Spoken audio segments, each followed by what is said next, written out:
Good morning students. आज हम आगे पार्ट 7 हिंदी 1 में बहू और बिल्ली के बारे में पढ़ेंगे। इसमें पार्ट के अंदर आप पहले देखो, इस पार्ट में यहाँ पर चित्र दिया हुआ है। यहाँ ये चित्र के अंदर इस चित्र में देखिए कि पंडित जी वर्षा करवाने के लिए मेंढक और मेंढकी का विवाह करवा रहे हैं। आप इसे अंधविश्वास मानते हैं या इसको मानते हैं? इस पार्ट में हमारे अंधविश्वास के बारे में बताया गया है कि कई लोग कितना अंधविश्वास मानते हैं कि पूजा पाठ करने से, दान करने से हमारे सभी काम पूरे हो जाएंगे। अगर हम नहीं करेंगे तो हमें उसका दुख भोगना पड़ेगा, हमें कष्ट भोगना पड़ेगा। तो इस पार्ट के माध्यम से कि अंधविश्वास कितना सही है और कितना नहीं है उसके बारे में बताया गया है। इस पार्ट को मैं कहानी के रूप में बताना चाहूँगी, क्योंकि संवाद के रूप में एक पार्ट है, तो आपको उसको मैं कहानी के रूप में बताती हूँ कि इस पार्ट में क्या बताया गया है और इस पार्ट में क्या चीज़ कोई क्या बोल रहा है। बहू और बिल्ली, इस पार्ट के शीर्षक से आपको पता चल रहा है कि बहू और बिल्ली के बारे में इस पार्ट के में पूरा विवरण दिया गया है। एक घर में सेठ सेठानी रहते थे और वहाँ पर एक नौकरानी भी थी। वहाँ पर एक नई नवेली बहू आई। बहू जब आई तो सेठानी ने अपना सारा काम उसके ऊपर सौंपकर अपने खुद को धर्म कर्म में लगा दिया और बहू जो है सारा काम करने लगी। लेकिन वो एक बिल्ली से बहुत परेशान थी, क्योंकि बिल्ली आए दिन आकर किचन रसोई में से आकर उसका दूध मलाई चट कर जाती थी, जिससे बहू बहुत परेशान हो गई। बहू ने उसको कई बार मारने की सोचा, उसको पकड़ने की सोची, लेकिन वो सफल नहीं हो सकी। एक दिन उसने पिंजरा लगा दिया। पिंजरा लगाकर उसके अंदर दूध रखा कि बिल्ली इसमें फंस जाएगी, पर बिल्ली उसमें भी नहीं फंसी। बहू बहुत परेशान थी कि क्या किया जाए कि इस बिल्ली से निजात पा सकूं। एक दिन बहू ने खीर ट्रे में सजाकर रखी और बिल्ली आई और उसने ट्रे को गिरा दिया, तोड़ दिया और खीर को चट करके भाग गई। तो बहू को लगा कि अब तो बहुत हो चुका, तो उसको मारने के लिए बैट ले आई और बैट से बिल्ली पर वार कर दिया।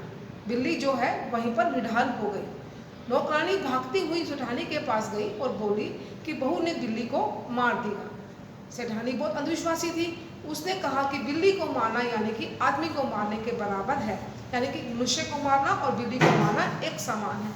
तो उन्होंने नौकरानी को कहा कि पंडित जी को बुला के लाओ और वो इसका निवारण बताएंगे कि हमें क्या करना चाहिए ताकि हम पर कोई संकट या विपत्ति ना आए। तो पंडित जी नौकरानी के साथ घर में आए। तो उनको पता था कि हमारी जो सेठानी है वो अंधविश्वासी है। तो उन्होंने उनको बताया कि आपको 21 तोले सोने की बिल्ली दान करनी होगी और पूजा पाठ की सामग्री भी लानी होगी। सेठानी ने कहा कि 21 तोले, ये तो बहुत ज़्यादा है। तो पंडित जी बोले ठीक है, आपको ये ज़्यादा लगता है तो आप 11 तोले की सोने की बिल्ली बनवाकर दान कर दीजिए और पूजा सामग्री के लिए 500 रुपये मुझे दे दीजिए। पर सेठानी मान गई। सोचा चलो ठीक है, अब अगर इसको करने से हमारे ऊपर विपत्ति नहीं आए तो मैं इसको करने के लिए तैयार हूँ। इतने में नौकरानी भागती हुई आई और बोली कि बिल्ली तो उठकर भाग गई। पंडित जी के पास आते हुए पैसे और सोना रह गया।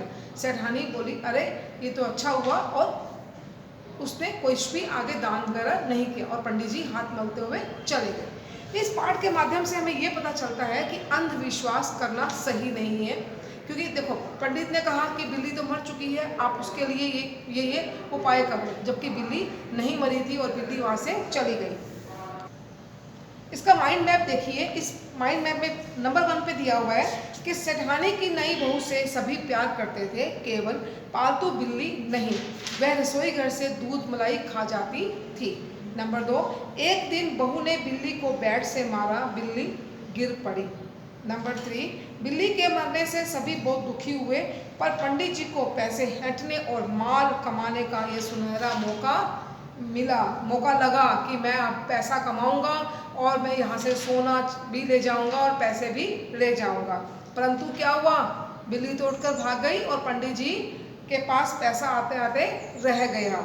नंबर 4, पंडित जी ने सोने की बिल्ली बनवाकर दान पुण्य आदि के द्वारा इस पाप से मुक्ति का उपाय बताया। नंबर 5, अंत में बिल्ली उठकर भाग गई और सारे आडंबरों पर पानी फिर गया। इस पाठ के माध्यम से आप क्या समझे कि अंधविश्वास करना हमेशा सही नहीं होता। अंधविश्वास करने से क्या होता है कि आप उसके लिए सोचते हो, टेंशन में आते हो कि कैसे करें, कैसे विपत्ति से दूर हो, कैसे इसको संकट से दूर हो। और पंडित जी जो लोग आते हैं वो अपने पैसे हैंटने के मतलब उनको पता चल जाता है कि आप अंधविश्वास कर रहे हो, तो पैसे हैंटने के लिए वो नए नए उपाय बताते हैं और उसको करने के लिए पैसे लगाने के लिए बोलते हैं। जिस तरह इस पाठ में पंडित जी ने सोने की बिल्ली और पूजा सामग्री के रुपयों के लिए कहा था, परंतु बिल्ली उठकर भाग गई तो पंडित जी के सारे इरादों पर पानी फिर गया। ठीक है, ये पाठ आपको समझ में आया होगा। अब इस पाठ का जो PDF है वो आपको देंगे, आप उसको क्वेश्चन आंसर कॉपी में करिएगा। Thank you.